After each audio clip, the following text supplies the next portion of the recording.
চুল দেখলেই বোঝা যায় মুশরিক তোমার কসম।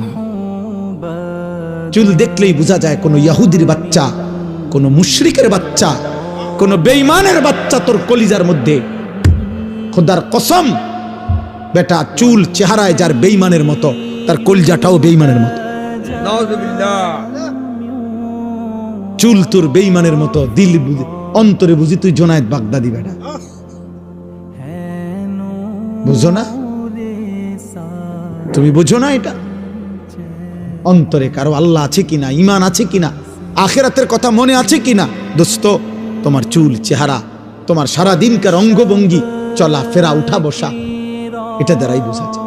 এক ওয়াক্ত নামাজ যার কপালে জোটে নাই, 5 ওয়াক্ত নামাজের একটা সেজদা যার কপালে জোটে নাই, তোমার মতো নিকৃষ্ট নাফরমান, অসভ্য, গাদ্দার, তোমার মতো নিকৃষ্ট বেয়াদব তুমি মুসলমান কেমনে হও? এখানে দাঁড়াইয়া বুঝা। এখন বল, ভিডিও করা হবে এখন।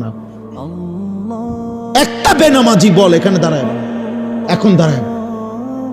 আল্লাহর নবী বলছেন, তোমরা যদি কাউকে পার্থক্য করতে হয় যে এটা মুসলমান না বেঈমান, তাহলে তার নামাজ দেখো। নবী বলছেন, একেবারে বিশুদ্ধ হাদিস।